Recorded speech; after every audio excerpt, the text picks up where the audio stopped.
নমস্কার, ওয়েলকাম সবাইকে DM mobile রিপেয়ারে। দেখুন আমার কাছে একটা সেট এসছে যেটা এক দোকানদার ভাই আমাকে পাঠিয়েছে।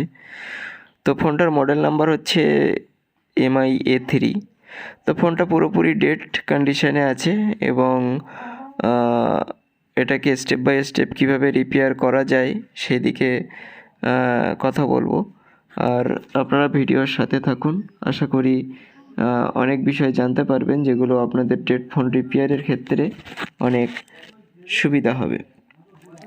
তো আমাদের ডেড ফোন আসলে সর্বপ্রথম স্টেপ বাই স্টেপ কী স্টেপ আমাদের কাজ করতে হয় সেগুলোকে স্টেপ বাই স্টেপ দেখানোর চেষ্টা করব। দেখুন সর্বপ্রথম আমি একবার একটু চেক করে নিলাম যে কম্পিউটারে কোনো পোর্ট বানাচ্ছে কি না, অথবা চার্জিং কোনো সিগন্যাল আছে কি না। তো কোনো রকম চার্জিংয়ের রেসপন্স নেই। তো একবার দেখে নেব ব্যাটারি কানেক্টরে যে আমাদের ফোনে তো কোনো শর্ট আছে কি না, শর্ট বা half short leakage, half short যেটাকে বলে লিকেজও সেটাকেই বলে, ঠিক আছে। তো এই মুহূর্তে দেখব 450 এবং ফরওয়ার্ড বায়োসে এই রিভার্স বায়োসে 1499, মানে একদম ওকে কন্ডিশান আছে, সেটে কোনো রকম শর্টিং নেই। তো শর্টিং শুধুমাত্র মিটার দিয়ে চেক সম্ভব নয়। যখন মোবাইলে আউটপুট শর্ট থেকে থাকে, ভিপিএইচ লাইনে কোনো শর্ট বা ভিরেক লাইনে কোনো শর্ট থেকে থাকে, তখন কিন্তু সেই শর্টটা ব্যাটারি কানেক্টরে মিটার দিয়ে ধরা সম্ভব নয়, কিন্তু পাওয়ার সাপ্লাই লাগিয়ে আমরা এই শর্টটা আইডেন্টিফাই করতে পারি। এখন দেখুন পাওয়ার সাপ্লাই লাগানো আছে কিন্তু কোনো রকম শর্ট অটো রিডিং নেই, কিন্তু পাওয়ার কি চাপ দিলে 98 112 এরকম কিন্তু রিডিং আসছে এবং এসে দাঁড়িয়ে থাকছে। তো যদি কোনো ফোনে পাওয়ার কি চাপ দেওয়ার পরে 80 কিংবা 60 বা তার ওপরে রিডিং এসে দাঁড়িয়ে থাকে, তাহলে আপনাদের এটা মনে করতে হবে ইএমসি থেকে কোনো প্রবলেম আছে। সর্বপ্রথম আমাদের কম্পিউটারে আপনাদের পোর্ট চেক করতে হবে যে আমাদের রিডিয়াল পয়েন্ট শর্ট করে আমাদের কম্পিউটারে পোর্ট বানাচ্ছে কি না। পোর্ট যদি না বানায় তাহলে আমাদের সিপিইউতে কাজ করা উচিত, আর পোর্ট যদি বানিয়ে থাকে তাহলে আমাদের ইএমসিতে কাজ করা উচিত।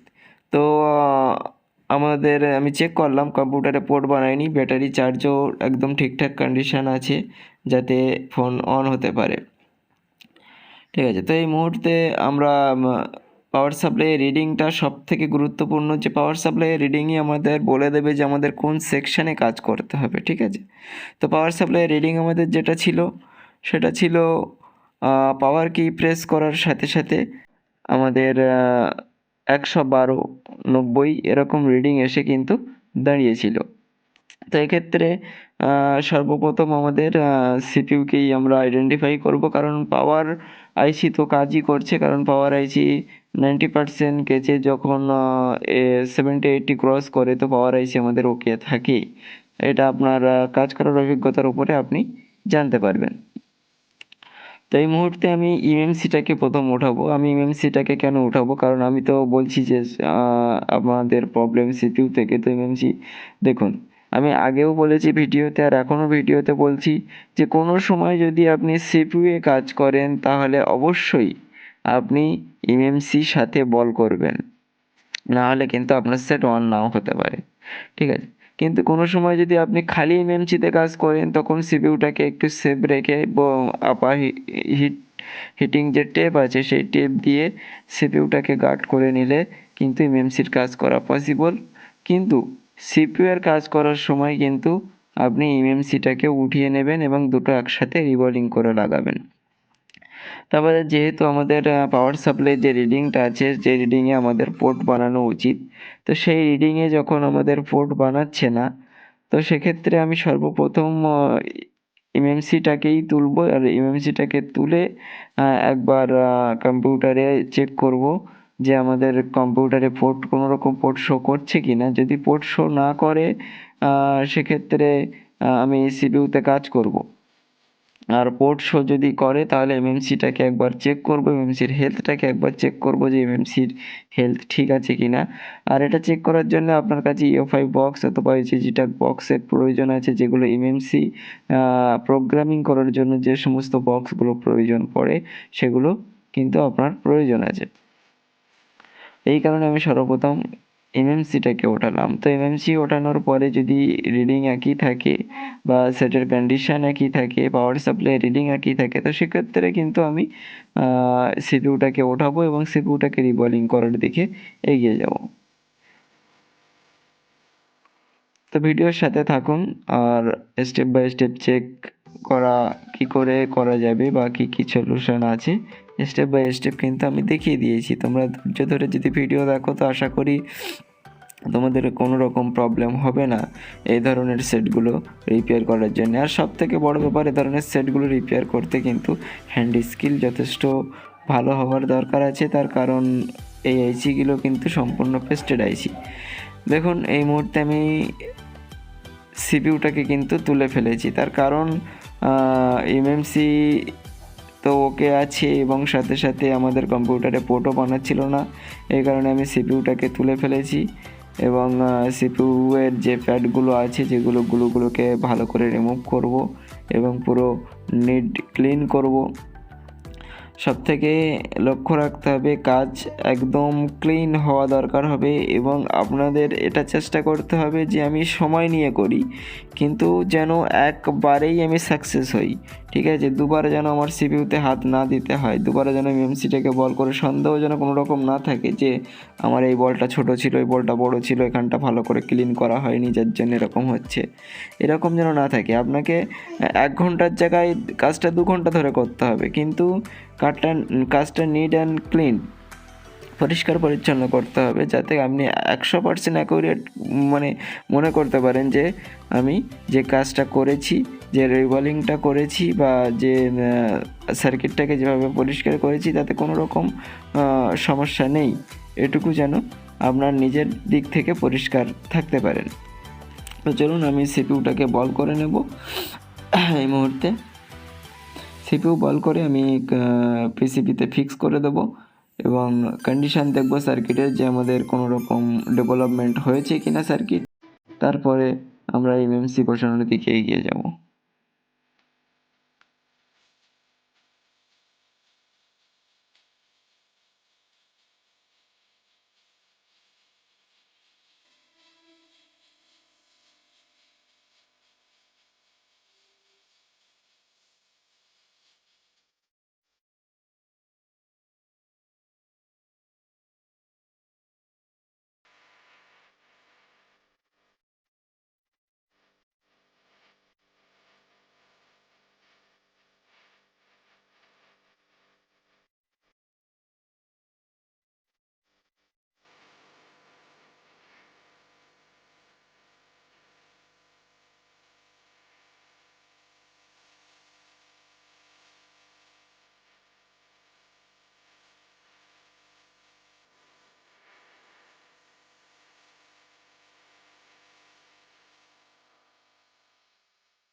তো আসলে এই মুহূর্তে সিপিইউটাকে একবার বসিয়ে ফেলি আর সিপিইউটাকে বসিয়ে চেক করব যে আমাদের রিডিংয়ের কোনো পরিবর্তন এসছে কিনা বা কোনো রকম। দেখুন সব কিছু চেকিং কিন্তু ভিডিওতে দেখানো সম্ভব নয়। আপনি যে ভিডিওটা দেখছেন 16 মিনিট 20 মিনিটের, এই ভিডিওটা বানাতে 1 দিন সময় লেগে গিয়েছে বা এই ফোনটা রেডি করতে 1 দিন সময় লেগে গিয়েছে। আমি এরপরে একটা ভিডিও দেবো যে ফোনটা রেডি করতে আমাকে পুরোপুরি 2 দিন সময় লেগে গিয়েছে। কেন লেগেছে সেটাও আমি বলবো, কী কারণে লেগেছে। তো এই মুহূর্তে সিপিইউটা কিন্তু বসে গিয়েছে এবং সিপিইউটাকে হালকা কুল করে নেব, ঠান্ডা করে নেব এবং একবার কম্পিউটারে দেখুন আমি চেক করেছি যে কম্পিউটারে আমাদের রিডিং কি আসছে না আসছে এবং তার পরপরই আমি কিন্তু ভিডিও লং করতে চাইনি। আমি এমএমসিটাকেও বল করে ফেলেছি এবং এমএমসিটাকেও এবার আমি বসিয়ে দেবো।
চার্জিং লাগিয়ে দেখব কি কন্ডিশন দেখাচ্ছে। দেখুন একটা ব্যাটারির সিম্বল আসছে। তো এই ধরনের সিম্বল কিন্তু অনেক কারণে আসতে পারে, ব্যাটারির জন্য আসতে পারে, চার্জিংয়ের জন্য আসতে পারে, বা সিপিইউ এমএমসি যে আমি বসিয়েছি সেটা প্রপার না বসার কারণেও হতে পারে, বা সিপিইউ এমএমসির পাশে কোনো কম্পোনেন্ট ড্যামেজ হয়ে যেতে পারে, বা কোনো কম্পোনেন্ট যেগুলো তোমার বোর্ডের সাথে টাচ না হয়ে থাকতে পারে। তো এগুলো সব কিন্তু আমাদের নজর দিতে হবে। তো আমি কনফার্ম হওয়ার জন্য একবার বর্নিও স্কিমেটিক টুল ওপেন করব। বর্নিও টুল ওপেন করে আমি তার সাথে পিসিবির সাথে একবার ম্যাচিং করিয়ে দেখব যে আমাদের সার্কিটে কোনো কম্পোনেন্ট মিসিং হয়ে গিয়েছে কিনা। কারণ কাজ করার সময় অনেক সময় কি হয়, তাতাল বা শোল্ডার যে উইক আছে, উইকের মাথায় কোনো রেজিস্ট্যান্স ক্যাপাসিটার উঠে কিন্তু পালিয়ে যায়, সেটা বোঝাও যায় না। তো এই কারণে আমাদের বর্নিওর হেল্প নিতে হবে এবং বর্নিওর কম্পোনেন্ট ফাউন্ডে গিয়ে আমাদের দেখতে হবে যে আমাদের সমস্ত কম্পোনেন্টে বর্নিওতে যা যা আছে এখানে সব কম্পোনেন্টগুলো মজুদ আছে কি না, নাহলে কিন্তু আমাদের সেখানে রিপেয়ার করতে হবে।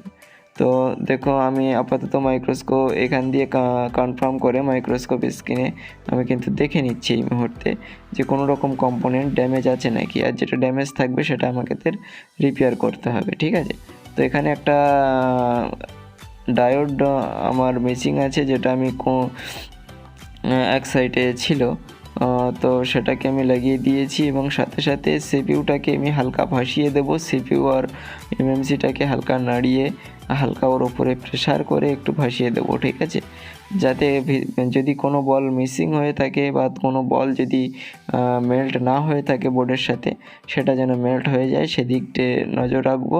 এবং দেখুন আমি এমএমসিটাকে ফার্স্টে একটু নাড়িয়ে নিয়েছি এবং সিপিইউটাকে হালকা নাড়িয়ে নিয়েছি, কারণ আমার সন্দেহ হচ্ছিল যে কোনো রকম বল হয়তো মিসিং হতে পারে বা ঠিকমতো না বসতে পারে। এই কারণে আমি চেষ্টা করেছি নাড়িয়ে নেওয়ার। ঠিক আছে,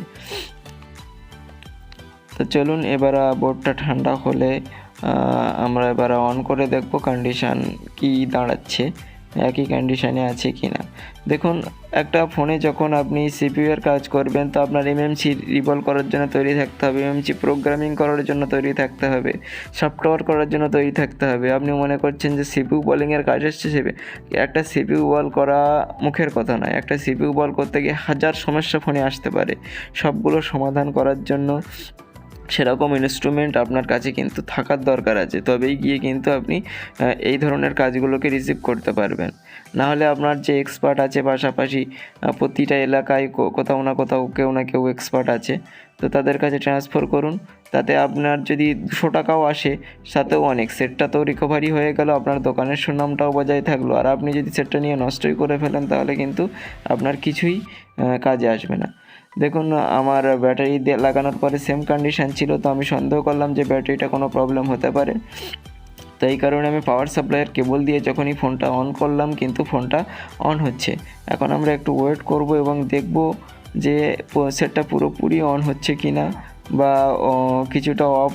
দেখো অনেক সময় কিন্তু পাওয়ার সাপ্লাই দিয়ে কিছুটা অন হয়ে অফ হয়ে যায়, কারণ আইডি থার্মাল লাইন ম্যাচ করে না অনেক সময়, এই কারণে এটা হয়ে থাকে।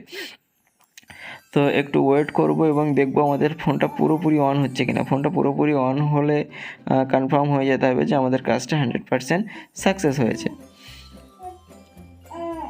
তো একটুখানি ওয়েট করব এবং সাথে সাথে সবাইকে বলবো আপনারাও কাজ করেন, কিন্তু এই কাজ আপনি যতটা সহজ মনে করছেন কাজটা কিন্তু অতটা সহজ নয়, আর অতটা শর্ট টাইমে হয়নি। যে ভিডিওটা আমি হয়তো এই ভিডিওটা 16-17 মিনিটের একটা ভিডিও আমি আপলোড করেছি, কিন্তু এই ভিডিওটা বানাতে একদিন পুরো সময় লেগে গেছে এই সেটটা রিপেয়ার করতে। ঠিক আছে, তো এরকম ধরনের টাইম কিন্তু লাগে। দেখুন আমাদের ফোন কিন্তু সেকেন্ড লোগোতে চলে এসেছে। তো অনেক সময় সিপিইউ এমএমসি রিবলিং করার পরে যেরকম সফটওয়্যার করার পরে অন হতে একটু টাইম নেয়, সেরকম একটু টাইম নেয় কিছু সেটা আমি দেখেছি। তো একটু ওয়েট করব এবং দেখব আমাদের ফোনটা পুরোপুরি অন হচ্ছে। দেখুন আমাদের ফোনটা পুরোপুরি অন হয়ে গেছে এবং দেখুন সব কিছু কিন্তু প্রপার কাজ করছে। তো থ্যাংক ইউ দোস্ত, ফের দেখা হচ্ছে অন্য কোনো ভিডিওর সাথে।